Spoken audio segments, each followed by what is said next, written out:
Pope Francis tells U.S. bishops, change your management style. In a letter to them, he says the church's credibility is at stake. Fight for the unborn. It's the first day for a new Congress.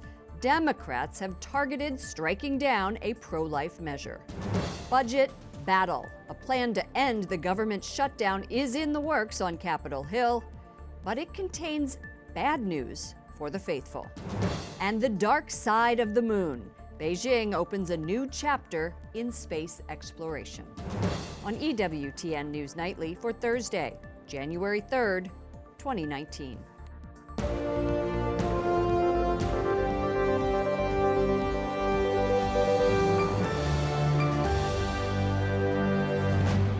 Good evening from Washington, D.C., and thank you to those of you joining us from around the world for news from a Catholic perspective. I'm Lauren Ashburn. Pope Francis writes an 8-page letter to U.S. bishops calling for change in the handling of clergy sex abuse. At the request of the Holy Father, the bishops are meeting outside of Chicago to focus on prayer and spiritual reflection, not on formulating policy. In the letter, Pope Francis tells them, quote, "The Church's credibility has been seriously undercut and diminished by these sins and crimes, but even more by the efforts made to deny or conceal them." Alan Holdren is the EWTN Rome Bureau Chief. Alan, what is Pope Francis asking of the bishops during their retreat? Well, Lauren, in his letter, Pope Francis wrote that he wanted to be there with the bishops at the seminary, but he couldn't be there for logistical reasons. Pope Francis said that, quote, "Clearly a living fabric has come undone, and that through this crisis the bishops are called to repair it." He laid out his guidelines for what makes a good bishop. He says that he wants them to be prayerful, service-oriented, open to the Spirit, ready to work together. And he asks them to urgently renew their approach to management, their mindset, their way of praying, handling power and money, and exercising authority. It's important to note that at no point does he direct them to make policy regarding the protection of minors and vulnerable adults. But Alan, isn't this approach what's frustrating victims of abuse? Yes, there are actually protesters outside the meeting there outside of Chicago, and many have wanted the bishops to address head-on the abuse crisis, which began last summer with the revelation that then U.S. Cardinal Theodore McCarrick had been accused of the sexual abuse of a minor and grave sexual misconduct with adults. Pope Francis forbade the bishops at their annual meeting in November from addressing the issue until a Vatican-convened summit on the issue in February. After hearing firsthand about the crisis in the Church in the United States from the president of the Bishops' Conference, Cardinal Daniel DiNardo, last September, Pope Francis asked that the bishops take a week together to discern a way forward, and that's what's happening right now. Well, the Vatican sent 84-year-old Father Raniero Cantalamessa, who is the preacher of the papal household, to direct the retreat. Tell us what has been his message. So Father Cantalamessa every Advent and Lent gives meditations here in Rome for the Pope and for members of the Roman Curia. So this is the Pope's personal preacher that has been sent there by the Pope's, the Pope wanted him there. He told the bishops, Father Cantalamessa did, in Chicago on the first day that their priority every day is prayer. Archbishop Wensky of Miami tweeted this picture of them doing just that. Cantalamessa has asked the bishops not to speak during meals. He wants them to dedicate most of their time to silence as they make their way through the 3-day retreat. The theme of Father Cantalamessa's reflections this week is inspired by a passage from the Gospel of Mark, which says he appointed 12 to be with him and to send them out to preach. Bishop Frank Caggiano of the Diocese of Bridgeport wrote in a blog post that in Father Cantalamessa's first meditation, he spoke about focusing on the daily need to choose the right priorities around which the bishops can live their daily lives. Alan Holdren, thank you so much for that comprehensive report. EWTN Rome Bureau Chief. Thank you, Lauren. An Associated Press review has found over the past 4 months, dioceses across the United States have released the names of more than 1,000 priests and others accused of abusing children. Nearly 50 dioceses and religious orders have publicly identified abuser priests in the wake of the Pennsylvania grand jury report issued in mid-August. More than 50 others have announced plans to do the same thing over the next few months. Together, these dioceses will make up more than half of all of the nation's dioceses. The review found that nearly 20 local, state, or federal investigations, either criminal or civil, have been launched. Democrats seize control of the House today, and the first order of business is to stop a major pro-life policy. We have team coverage on this first day of the 116th session of Congress. Correspondent Mark Irons is at the White House with how the Democrat-controlled House will affect the president's policies. We'll start, though, with correspondent Jason Calvi on Capitol Hill, where Nancy Pelosi gavelled in as Speaker of the House for a second time. Good evening, Jason. Good evening, Lauren. 88% of this new Congress say they're Christian, 30% of that Catholic. The Pew Forum lists 163 Catholic senators and representatives, including the newest Speaker of the House, Nancy Pelosi. And at that podium behind me in this studio below the House, she'll be giving her weekly press conferences. But today, this diverse group of lawmakers gets to work. In the final hour of the 115th Congress, we give you thanks for your faithfulness to our nation. Republicans are out. Now Democrats take control of the House. House Democrats are down with NDP. One by one, they pick Nancy Pelosi to be Speaker. Nancy Pelosi. The California Democrat becomes the first lawmaker in more than 50 years to return to the job. She first wielded the gavel from 2007 to 2011. The first and only woman speaker, today she promises to reach across the aisle. I want to thank my constituents from San Francisco who have entrusted me to represent them in Congress in the spirit of St. Francis, the patron saint of San Francisco. And in the Senate, please raise your right hand. the vice president swears in senators starting their terms. So help you God. I do. Including new Senator Mitt Romney. Congratulations, Senator. Thank you. And I would work with the president on places where we agree, that where we disagreed, I'd point that out. But that if the president were to say things that were divisive of a significant nature, that I'd call him out on that. One of the first orders of business is to pass a spending bill needed to reopen the government. The House's version does not include the $5 billion President Trump wants for his wall. And on page 1021, it would reverse President Trump's Mexico City policy. That policy bans American dollars from going to international groups that do or promote abortion. The Democratic bill says groups won't be ineligible for aid based solely on what kind of health services they do. Senator Marco Rubio tweets in reply, "This is nothing more than far left-wing theater, as these policies have no chance of passing the Senate or being signed by the president." The House bill is one that already passed by the Senate Appropriations Committee. That committee has two Republicans who support Planned Parenthood and voted with the Democrats to reverse the Mexico City policy. Now, the full Senate did not pick up that bill, and it's likely dead upon arrival in the chamber. But it does include the Hyde Amendment, which bans taxpayer funds from going to most abortions. Lauren? Jason, this is one of the most diverse groups ever. What can you tell us about that?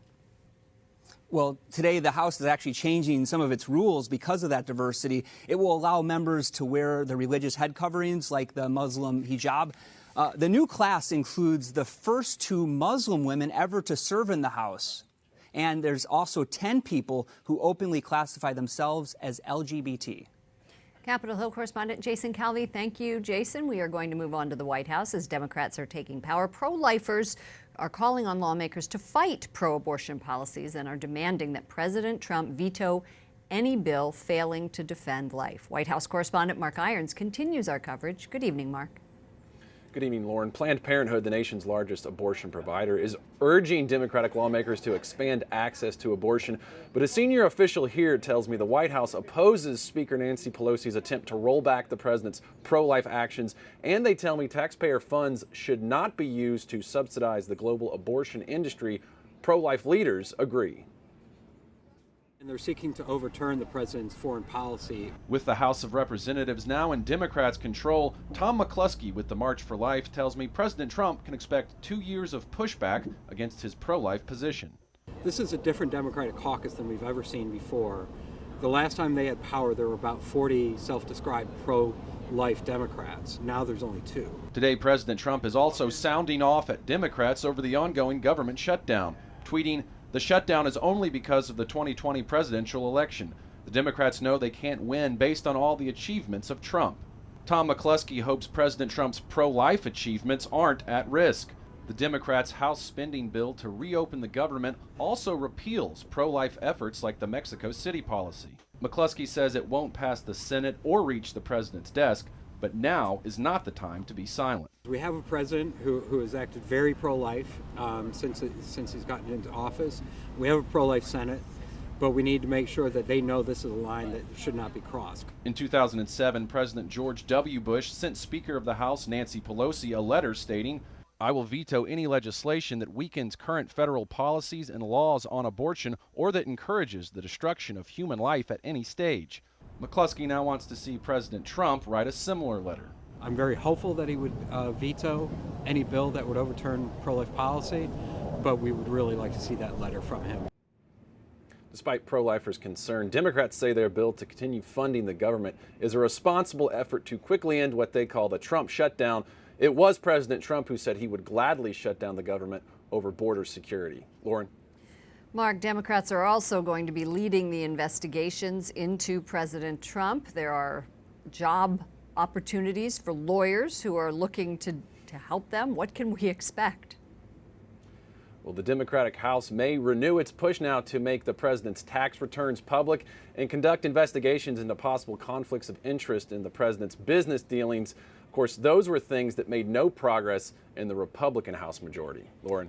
White House correspondent Mark Irons. Thank you, Mark. Stocks went into a deep slide today as Apple reported iPhone sales in China are failing. White House economic advisor Kevin Hassett told reporters companies that have a lot of sales in China will be watching their earnings downgraded until a trade deal is reached. As for the partial government shutdown, if this does extend for a while, there's a lot of, I think, justified concern about people who live paycheck to paycheck and are they going to be able to pay their bills.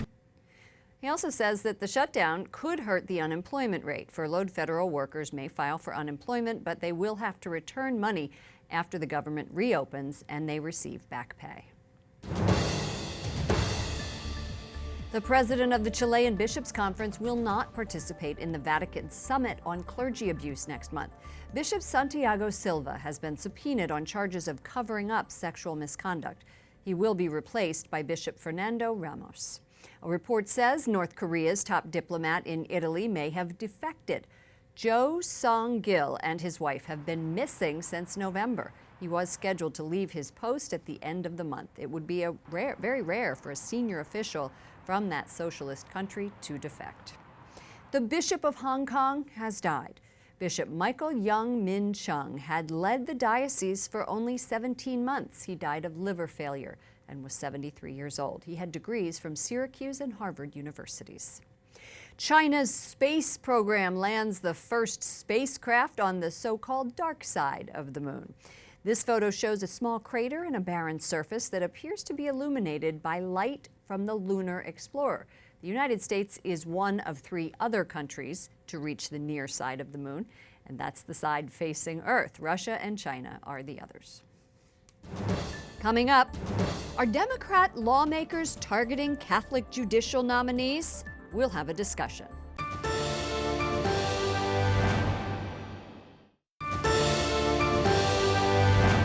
The Wall Street Journal came out swinging today over 2 Democrats' questioning last month of a Catholic judicial nominee. Senators Kamala Harris and Mazie Hirono questioned Brian Boucher on whether his membership in the Knights of Columbus, a Catholic-based fraternal service organization, would prevent him from being an impartial judge. The Journal says, quote, "For the record, JFK was himself a knight. If Mr. Boucher is unfit to serve as a federal judge because of his Knights membership, then so is every other Catholic American who doesn't publicly repudiate the Church's moral teaching." The head of the Knights of Columbus responded, saying the senator's questions show there are remnants of the same anti-Catholic prejudice that led to the group's founding in the 1880s. Supreme Knight Carl Anderson says from its beginning, the group, quote, has been an organization adhering to the teachings of the Catholic Church. As with the Church, our primary motivation in everything is Christ's great commandment, that we love God completely and our neighbor as ourselves. The Knights of Columbus are a sponsor for EWTN News Nightly.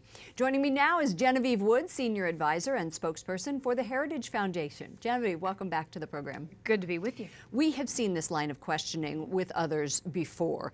It's Judge Amy Coney Barrett, where the dogma lives loudly within you, was the quote from Senator Feinstein. Justice Brett Kavanaugh was asked, both Catholic judicial nominees.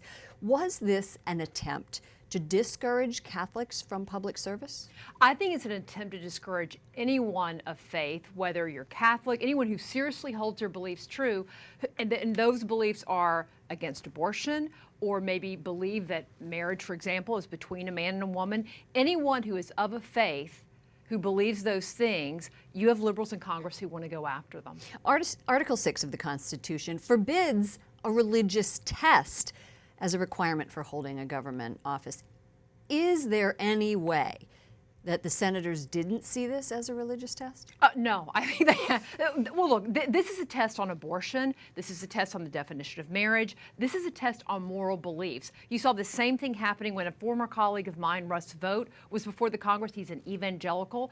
They went after him because of something he wrote as a college student at a Christian university that adhered to a Christian faith. They went after him on that. In that case, it was Bernie Sanders going after him. Look, you can be Catholic if you're Nancy Pelosi because you vote not the way most Catholics would. You vote for abortion rights, and you uphold things that, frankly, the church doesn't stand for. So this seems to be very selective in who they want to go after, and it tends to be those who actually uphold the traditions of their faith.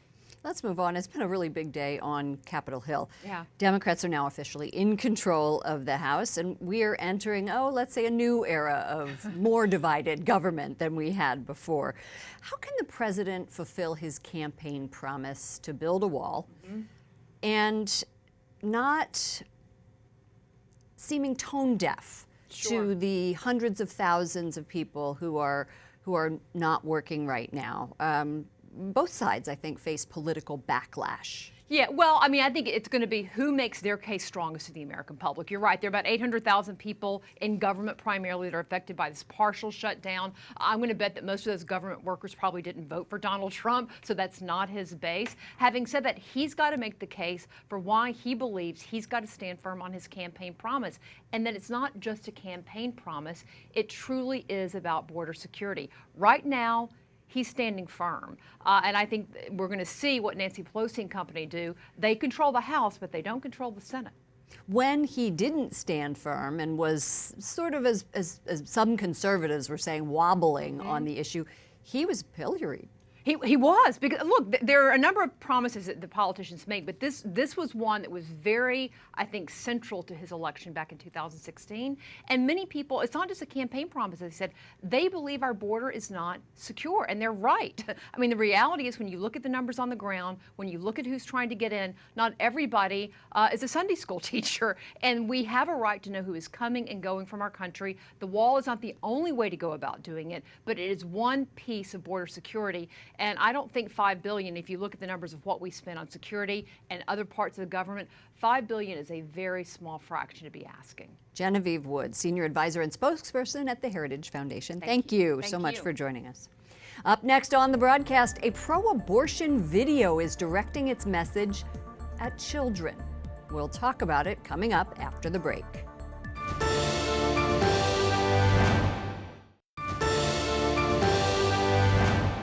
In a press release today, the Vatican addresses when the removal of a uterus is allowed. The Vatican office that safeguards church teaching says hysterectomies are licit in this specific case, quote, when the uterus is found to be irreversibly in a state that is no longer suitable for procreation, and when medical experts are certain an eventual pregnancy would not be viable. A social media campaign seeking to normalize abortion directs its message at children. In the video from the popular Kids Meet YouTube series, Amelia Bono, an abortion activist and co-founder of #ShoutYourAbortion, tells a group of young children about her own abortion. And joining me now is Catherine Glenn Foster, President and CEO of Americans United for life. Catherine, welcome back to our broadcast. Thanks so much for having me. Boy, is this video disturbing. It trivializes the taking of a human life, and it compares it to a crappy dentist appointment. What does that say about the efforts of the pro-abortion movement? To me, it shows that they're desperate. One thing that was really telling to me is that this video has about 800,000 views. The other videos on Kids Meet, about 40,000. There are so many people flooding to watch this, appalled by what they're seeing, appalled that these poor children, these precious children, were exposed to this pro-abortion propaganda. It seems desperate. What is the intended message of this discussion? She is trying to normalize abortion, and she's deputizing children to normalize the killing of children. She and her guests, these children, they end up referring to unborn children, to babies, as sea cucumbers, as body parts, not recognizing that these are precious, unique lives. It's absolutely tragic. It's desensitizing these children to exactly what is happening. The emotional impact of abortion is never addressed. When I was in high school, I remember seeing a video where we actually, Catholic high school, had to watch an abortion happen. I was pro-life from that moment on. This is the absolute counterattack to that. Exactly. So this woman, Amelia, she claims to be pro-science, and yet she says that she took a shortcut. That was how she ended up pregnant. She says that an abortion is just, like a crappy dentist appointment. It's just, putting up a straw and sucking out a pregnancy. It's using euphemisms and refusing to talk about the life at the heart of this terrible act, and refusing to talk about the science behind it. At the end of this, this woman promotes her book. So not only that, but it seems like it's a money-making venture for her. What do you recommend to parents who are going to, like myself, who will try to shield their children from these pro-abortion messages? Right, it's tough. It is so tough in today's world when there is so much propaganda out there, so many publicity stunts of this nature. This woman, she even has the word abortion tattooed inside her bottom lip. That's how fringe we're talking about. It's unbelievable. And then she says that she's pro-life. We're the ones who are anti-life because, the pro-choice side cares about babies after they're born. Last I checked, we were the ones defending NIFLA, defending mothers before and after birth. They were the ones who the New York Times just exposed Planned Parenthood as not taking care of the pregnant women and the mothers who work there, discriminatory hiring practices and employment practices. So it's something that's pervasive. It's something that that we see in books, in the news media. There's so many pro-abortion books out there. They do not tell my story. They do not tell the story of that poor baby that you saw in the video when you were in high school. So, we need to educate our children. We need to instruct them about the truth and just help them. And I think keep praying. Yes, yeah, exactly. Help them pray, get them closer to God. Right. Thank you so much, Catherine Glenn Foster, President and CEO of Americans United for Life. Former Planned Parenthood employee Talisa Hairston accuses America's largest abortion provider of mistreating and ousting pregnant staff. With all of the stress that I felt, and it's actually making me tear up now, with all of the stress that I felt, I just felt that it was best to just leave because the way I was treated throughout my whole pregnancy and maternity leave, I couldn't enjoy my son or get myself better again to take care of him. You can see more of Catherine Hadrow's interview tonight at 10 p.m. Eastern on EWTN. And finally tonight, EWTN Chairman and CEO Michael Warsaw delivers a message of hope for the new year. He writes in the National Catholic Register, quote, "We can faithfully do our part to help heal the suffering church on earth. Our worship at Mass and our prayer lives can be more focused. Let's resolve to live the year 2019 with renewed energy and focus on the things that matter most." Even if he wasn't my boss, I would have said that was a great letter. For all of us here at EWTN News Nightly, to all of you around the world, thank you for watching. I'm Lauren Ashburn. Let's keep in touch online. Follow me at Lauren Ashburn on Twitter and at Lauren Ashburn EWTN on Facebook. Good night and God bless you.